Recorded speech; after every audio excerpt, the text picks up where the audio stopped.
And this show is brought to you by the Beaches of South Walton. Find out more about this travel destination at www.beachesofsouthwalton.com. Well, hi, we're here with Eric Miller at Chaddsford Winery in Pennsylvania, of all places. I know this sounds strange, maybe, that they have wine in Pennsylvania and wineries, but they do. They have vineyards, they have wine, they have wineries, the whole shot.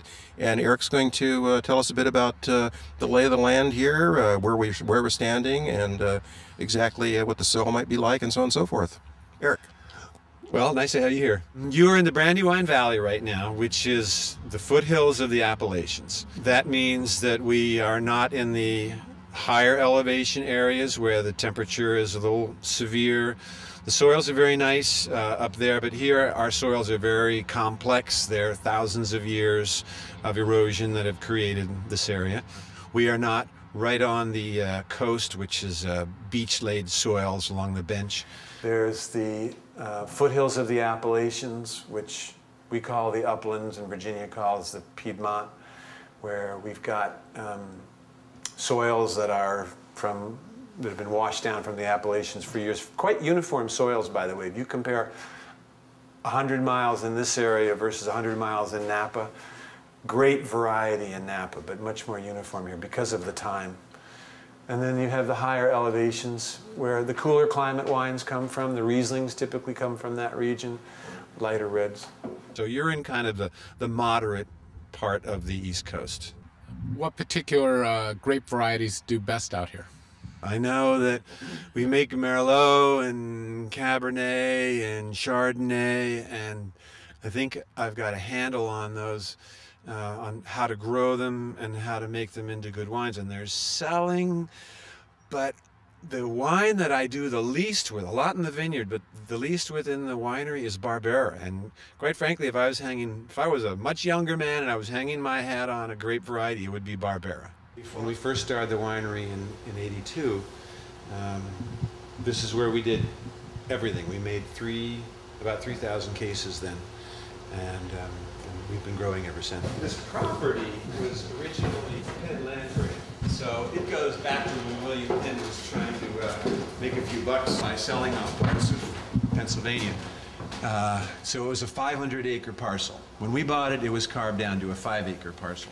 This space that we're in now, what was it used for 200 years ago? This was the dairy barn.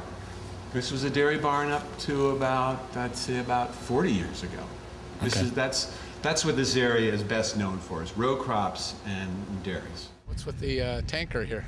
I need 5,000 gallons of spare space at least once a year. So in another week, it'll actually be leaving here and it'll go get parked on the vineyard somewhere. Well, it looks like they're cleaning some barrels. That's what we're doing now. We're just racking the 06 Pinot Noir out of barrels and getting a better handle on it as an assembled lot. We're doing it on our processing deck. This is also in fall where we receive all of our grapes and crush and stem and press them. What are you doing? We just emptied all of these barrels. We're getting ready to bottle this wine. So I'm cleaning the barrels out with a hot water, high pressure system. And then I'm using ozonated water to get rid of any bacteria that may be still left in the barrel. How long does it take you to do, let's say, one barrel?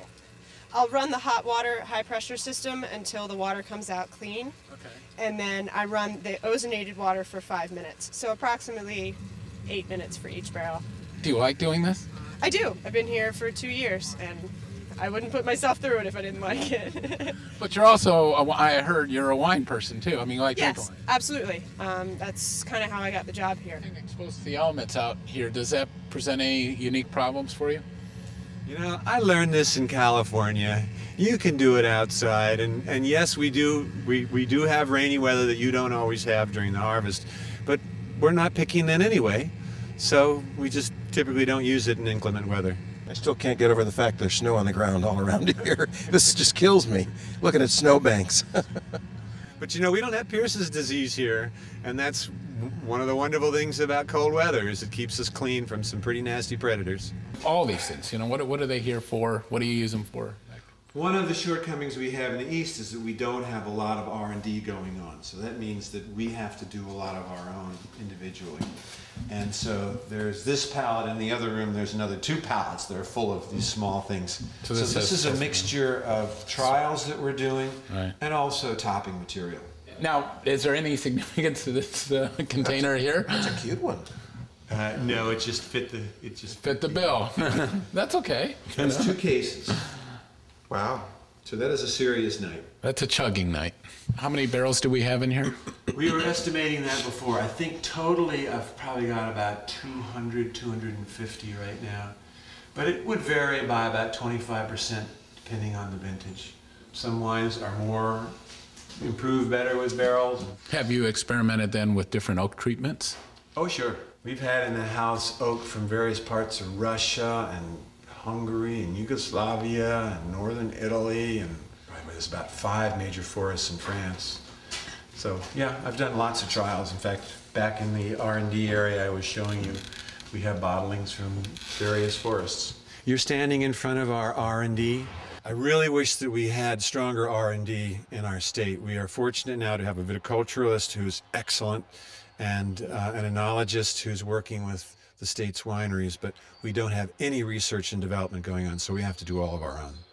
And what you can see here are trials, cork versus screw cap versus silicone stopper. We've got filtration trials, we've got yeast trials, just a number of different things.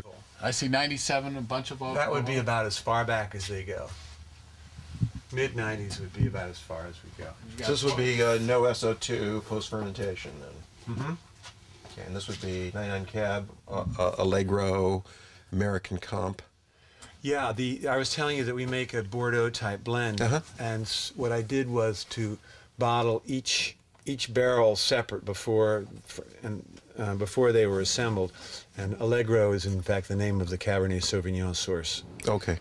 They're also a very good Pennsylvania winery. The vineyard den. Tell us about this. Well, Brett's very important for education, and so I've saved this sample so I could show it to people in the winery. Mm-hmm. I don't typically show it to the public because I don't want them to associate with me, but all of our staff needs to know what it is. That's education is a key component here. Yeah, and you got to cover all the bases with education. So what happened here? A barrel started to go because the 01 Millers Estate Chambourcin was excellent, but 1 barrel started to go, and we tasted the whole lot a couple of times individually before finally assembling it, and that barrel was identified, and we deliberately grew it so I'd have a trial. I see what you meant here before. You mentioned about oak, and I got Hungarian oak, Pennsylvania oak. Mm-hmm. So I see that. Virginia oak? Yeah. Virginia was very good. It's just that it's not from Pennsylvania, so I'm not going to use it. But in Virginia, they should use it. Well, that's kind of narrow-minded. Well, I'm curious, do you think that wines on the East Coast can be held in the same kind of spotlight as the wines on the West Coast, for example? Oh, yeah, but they can't be looked at as West Coast wines. Remember, when I came here, my palate was a European palate. I'd grown up in Europe. And this region, I think pretty much from New York through Virginia, tends to produce a lighter style wine that's more like a typical European viticultural area. California and other areas that require irrigation, that are very, very dry, grow a different kind of fruit, get different intensity of flavors, and really represent the New World approach beautifully. And those very intense wines just aren't East Coast like. Well, Eric, thank you very much for giving us a tour of the place. I learned a lot today. Well, I appreciate your attention. We really need people like you to carry the word out about the interesting things that are going on in the East.